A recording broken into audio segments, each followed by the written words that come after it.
अभी अभी मालूम हुआ है कि पाकिस्तान में मुल्कगीर सतह पर HPV वैक्सीनेशन मुहिम के दौरान 9 से 14 साल की उम्र की 90 लाख से ज़ायद बच्चियों को वैक्सीन लगा दी गई।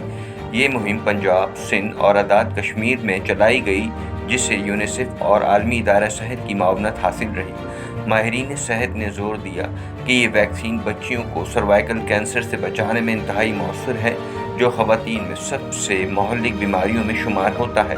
मुहिम के दौरान सोशल मीडिया पर गुमराहकुन मालूमात और मज़ाहमत का सामना करना पड़ा, ताहम हुकाम का कहना है कि अवामी ताउन और बेहतर हिकमत अमली की बदौलत बड़ी तादाद में बच्चियों को वैक्सीन लगाने में कामयाबी हासिल हुई। इस इक़दाम के साथ ही पाकिस्तान उन चंद बड़े कम आमदनी वाले ममालिक में शामिल हो गया जिन्होंने HPV की बड़े पैमाने पर वैक्सीनेशन मुहिम कामयाबी से मुकम्मल की।